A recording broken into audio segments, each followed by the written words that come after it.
Reflections with theologian Father James Bacik, lecturer and campus minister at the University of Toledo. I know at the beginning of the year, we always have people sign up for various activities as part of our parish, and there will be some people that will sign up for about everything right away, and then they have to sort it out as they go along. Today on Reflections, Father Bacik is joined by Mary Newman, a recent graduate from the University of Toledo. The topic of this week's Reflections is the college experience, Newman Club activities. And now, here is Father Bacik.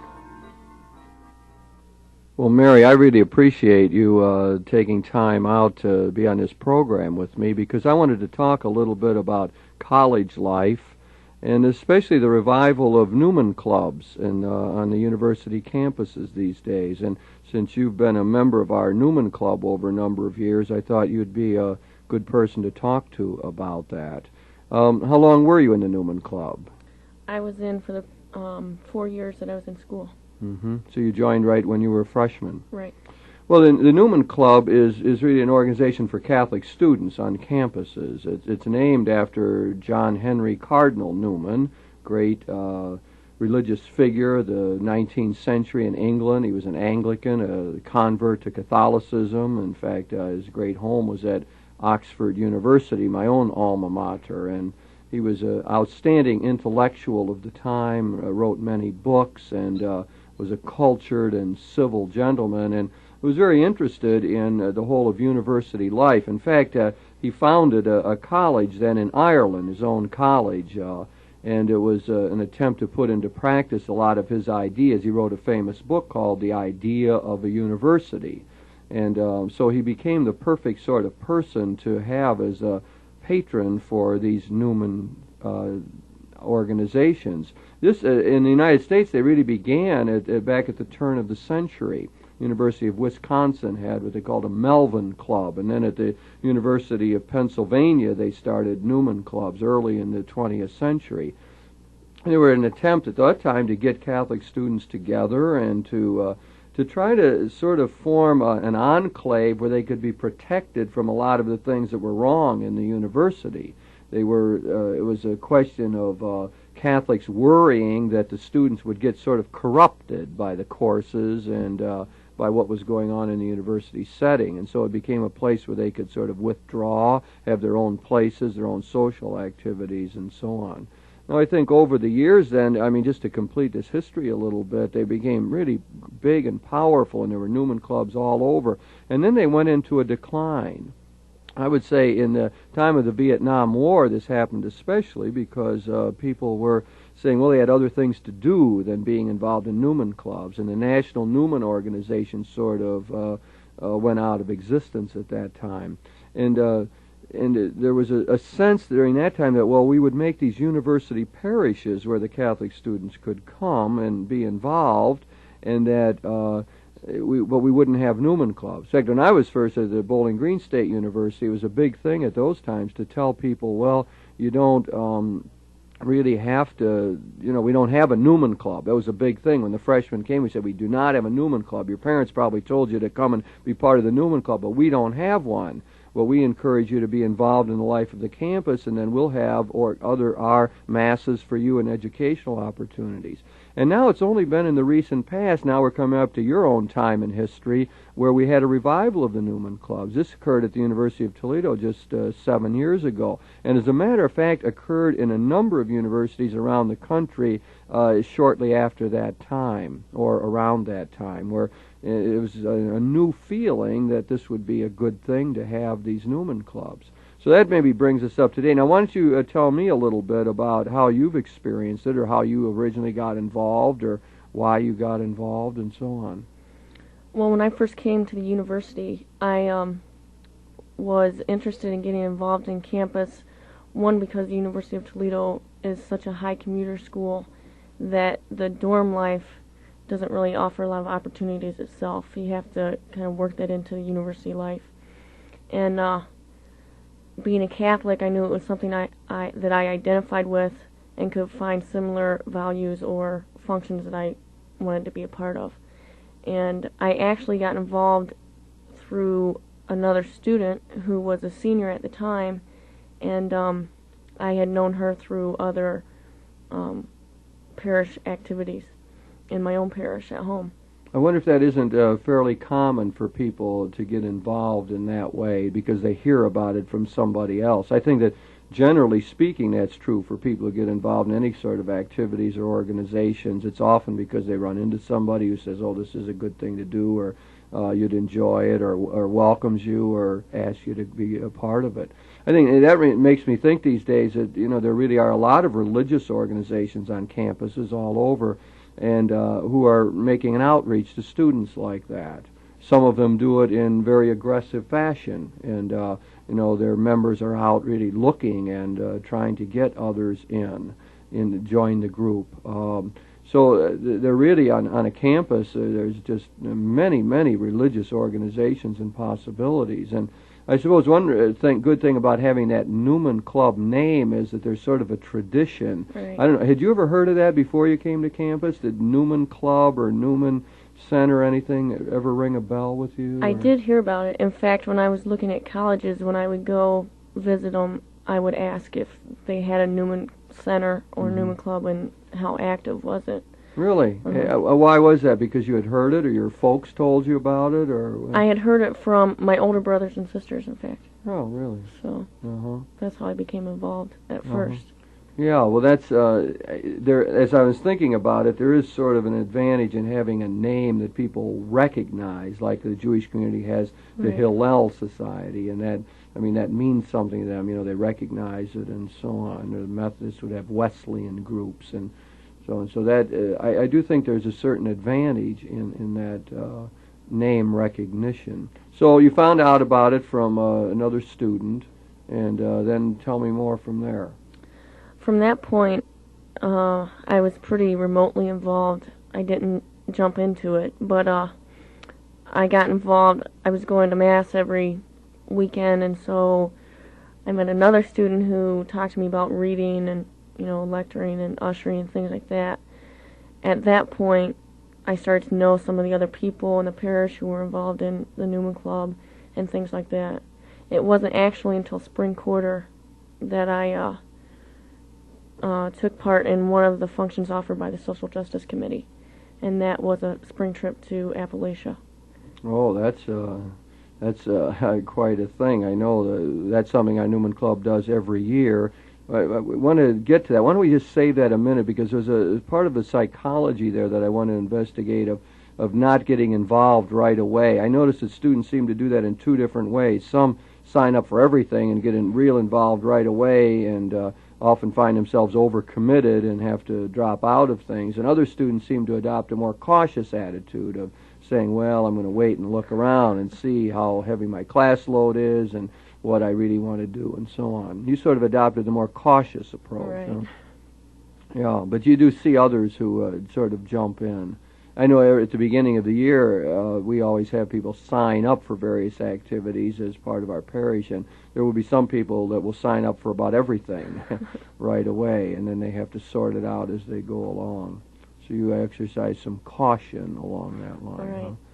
Well, let's. So one of the things that the Newman Club sponsors then are social justice type things. And I know that's been a great part of your involvement, and you've done a terrific job with that. And I've heard you talk on that topic before, and I was always impressed and admired the way you handled all that. And so you got started early on with that in your freshman year. Right. Why don't you tell me just a little bit about the trip to Appalachia? Well, I found out about the trip being offered through the parish and other people that I had talked to, and I signed up at least to find out information about what was going to happen. And so there was a meeting held for all those who had signed up, and we were just told that we were going to go down into Kentucky for a week and volunteer our time working with the poor people. At that point, we didn't really know what that involved. We had to be open to whatever. It could be painting houses, it could be daycare, putting siding on houses, going out doing an outreach to the elderly or something like that. And so that struck my interest, and I decided to do it. At that time, I didn't know anybody else who was going down. But when we went, the actual trip down, by the time we drove 8 to 10 hours in the car, we knew each other pretty well. And you could even get on each other's nerves in 8 hours or so. So at that point, we went down to McKee, Kentucky, where we spent time painting houses and rebuilding a boys' camp. And we also had an opportunity to go out into the community, which I went with another friend of mine, and we visited an old couple and stayed with them for the whole day and did whatever they asked us to do around their house. It seemed mostly they just wanted us to talk and, make company with them. It was a great chance for personal contact with them. Right. It was you fantastic. Probably got more out of that side of it than doing some of the other things. Right. Did you maintain friendships with any of those people you went down with originally in your freshman year? I have maintained friendships with, I think, all of them. Is that right? Yeah. That's a great community building experience, isn't it? There's a growing number of collegians who do this during the spring breaks. I mean, the publicity is always given to those who go to Florida and seem to get into a certain amount of trouble while they're having a great deal of fun and so on. They make the newspapers and so on. But during those spring breaks, there's also a growing number of students who do things, as you've suggested, in the social outreach area, or trying to help other people. But it's intriguing to me that is a way to build community or to form friendships. You didn't know any of them when you started? No, I didn't. How many people went down? The first time we went, I think there was 10 of us. Uh-huh. So, and it worked out well. It's, it sure is a different kind of fun, but it was a great community building. Well, we're on that whole side of the social justice, and I know it was a big part of your own involvement. Why don't we see some other activities that you did during your years in the Newman Club that were somehow connected with the outreach or trying to help other people and so on? Okay, the following year, then I became social justice chairperson with another person, Dan Murzek. Yes. And through that, fall quarter is our big quarter to do the Fast for World Harvest, in which we take a week and we call it the Hunger Awareness Week on campus. At that time, we sit at tables in the student union and promote the need for food or the awareness of poverty-stricken areas of the world. And in that, we offer at the end of the week then what we call a hunger banquet. At the end of the week, we have try to get students to come to this hunger banquet where they pick colors out of a hat. Say, for example, blue, red, and green. Blue representing the first world nations, green representing the second, and red representing the third. At that time, the people with the blue colors get a full meal, full 4-course meal, and have silverware and everything to eat with. While at the same time, the second world, people representing the second world nations get maybe rice and on a plate and something else to as a side dish and something to drink. Still at tables, still having tables and silverware to eat with, while the people representing the third world get rice and a glass of water and the floor. And the experience is such that those people sitting there eating the third world meal are watching these people eat a full 4-course meal. And that's exactly how the breakdown is in our world. It's a great educational technique. I was at those hunger banquets that you've done, and it's quite a strong experience to feel that difference and to begin to get some inkling of the fact that there's so many people around the world that can't really participate in the human table the way they should be allowed to. And what you were hoping to do, of course, is to raise consciousness among the students, right? So that it was a striking way, a graphic way of trying to get the message across them. As I recall it, there were also talks or statistics given so that people would get some perceptions of what was going on. So it seems to me that part of the Newman Club's operation then in the social justice area was clearly to help people understand in a deeper way the extent of the injustices in the world, the problems of war and peace, and things at the local level that are not right and don't really have the proper equity they should have. And also not only to raise consciousness, but also, excuse me, in one way or another to try to do something constructive about it. That was the trips to Appalachia. We're trying to concretely try to improve the situation. So, anything else in that social justice area that you did throughout your 4 years in our Newman Club?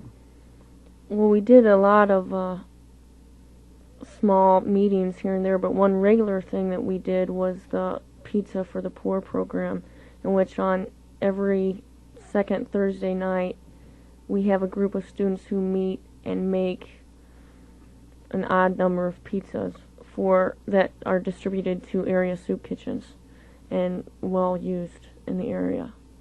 So, that incidentally was the initiative of a student who was there before you got there. I don't know if you ever knew him, Kevin Anderson. No, He was the student volunteer one year for the parish and participated in the Newman Club, and he devised that whole idea. And it's kept going every year since. I find that interesting that the group, it just goes on without any particular staff involvement or anyone telling anybody to do it. Just year after year, people have continued to gather like this to make these pizzas and to try to do something to make life a little more pleasant to the people in the city who don't have enough to eat. And again, I think there's a consciousness-raising aspect to that also, as well as the idea of distributing food to people who need it. Right. But I find it interesting that a student came up with the idea and that it's continued to be run by students all along the line. So you had a good deal of involvement along that line. Anything else that comes to mind?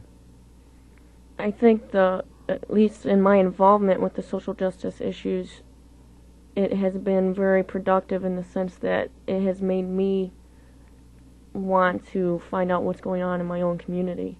And I think that's a lot of our focus, at least as far as social justice committee is concerned of Newman Club.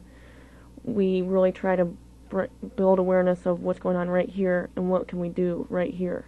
You know, one thing I remember is there were some events that you cooperated with the Black Student Union or other groups on. I thought that was a good feature of it. Because on campus you have all these different organizations, and sometimes they go their own separate ways, and sometimes there's a sort of competitive spirit. But around some of the social justice issues, I saw a good deal of cooperation. I thought that was excellent and a good model for how we ought to be looking for coalitions and various people who support things. Well, Mary, what else here we in the Newman Club? There's all other kind of activities that we had. Of course, the Newman Club promotes the whole idea of worship and on campus, and is the official sponsor of the masses that we have on campus. I know you were involved in that. You alluded to it before about being a lector and so on. Do you want to say a little bit about that side of it? I think that side of Newman Club is actually what holds everyone together, in the sense that the parish acts really as, I think, the binding force. If a student comes in to Newman Club and is kind of hesitant about getting involved, it's likely that even if he's thinking about Newman Club, he's going to Mass. And so that's where students become really acquainted with each other.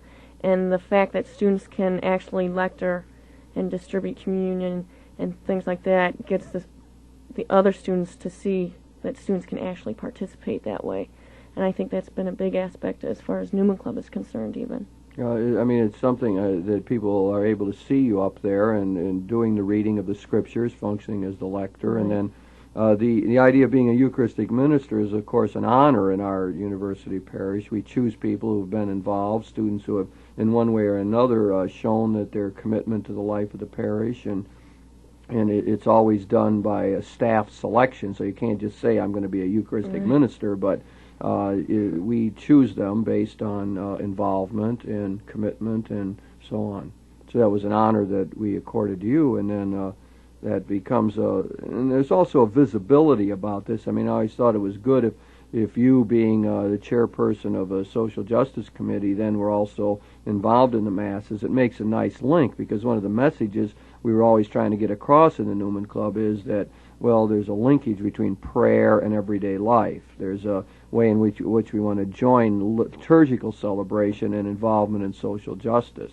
The great hope is that going to Mass isn't just something that happens on weekends, but that it extends out into our care for peace and justice issues and respect for life and so on. And there were some of the Newman students who also went to Washington on pro-life marches, right? That's right.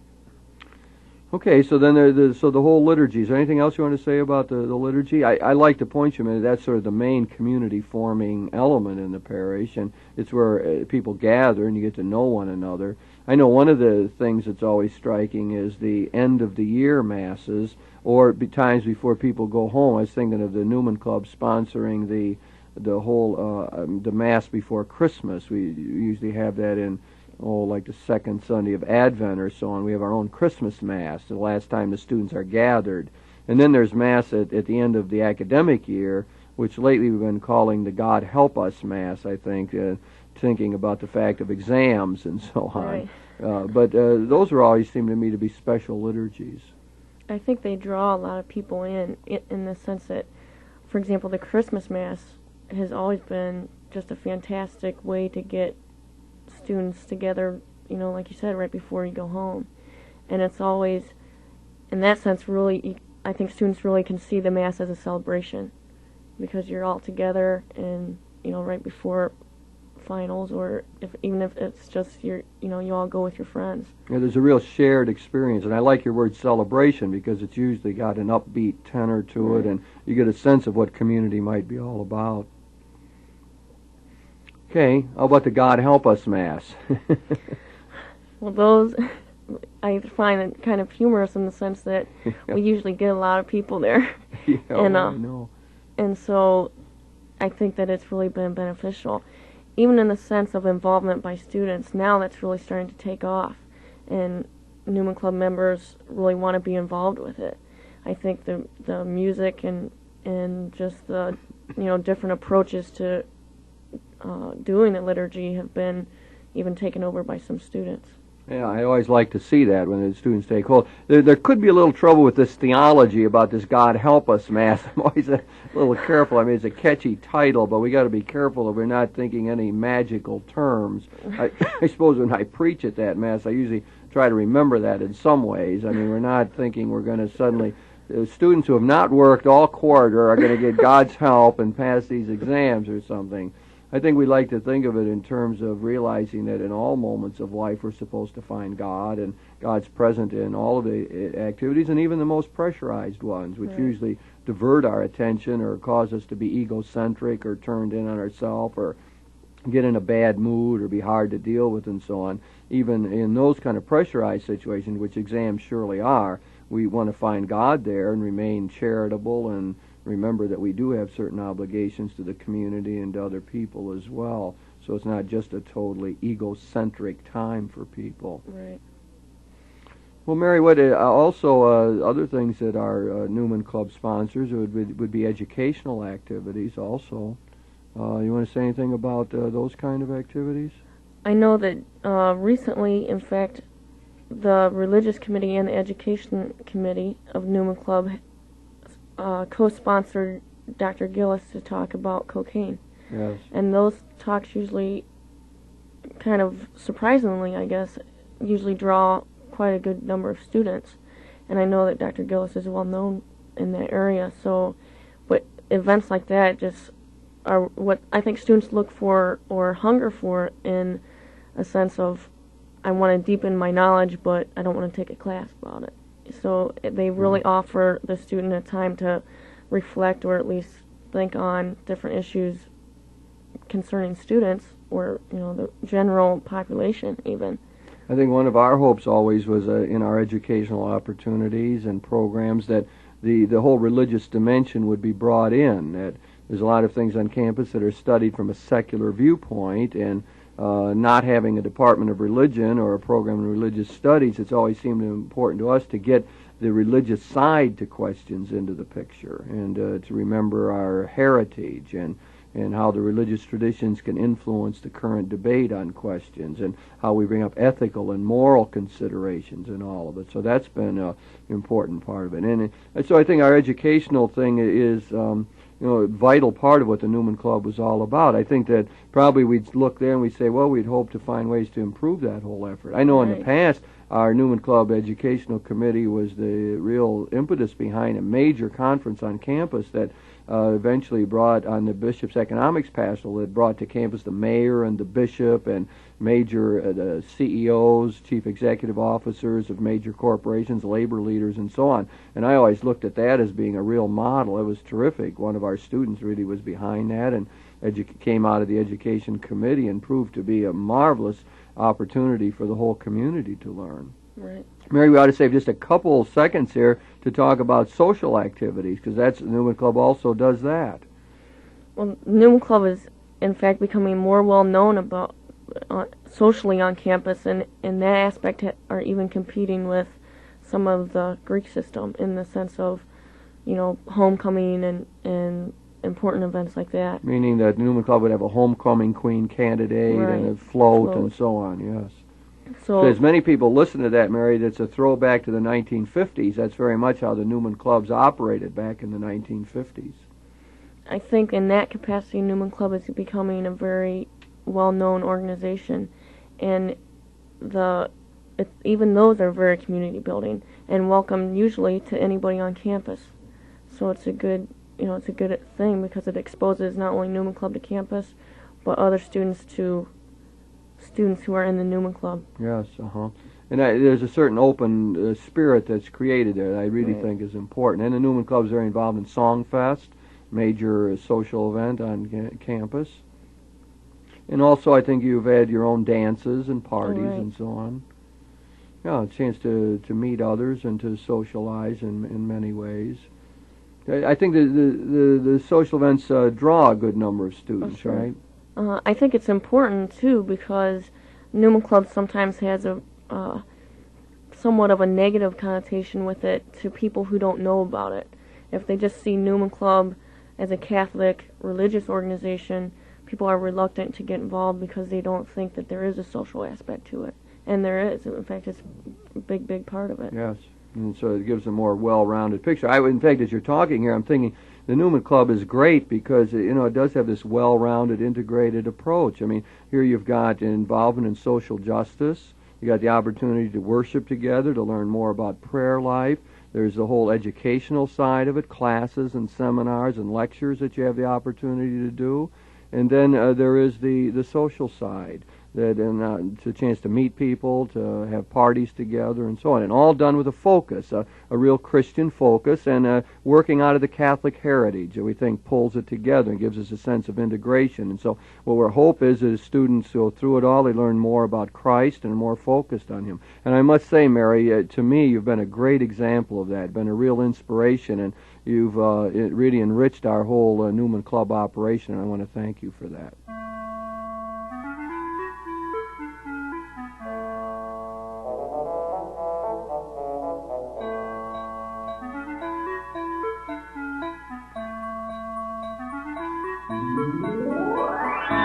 You've been listening to Reflections with theologian Father James Bacik, lecturer and campus minister at the University of Toledo. Today, Father Bacik talked with Mary Riemann, a recent graduate from the University of Toledo. The topic of this week's Reflections was the college experience, Newman Club activity. If you have any comments on today's show or suggestions for future programs, please write Father James Bacik, Catholic Campus Ministry, 2086 Brookdale Drive, Toledo, Ohio, 43606. Funding for this program was provided by the Catholic Communications Commission of the Diocese of Toledo.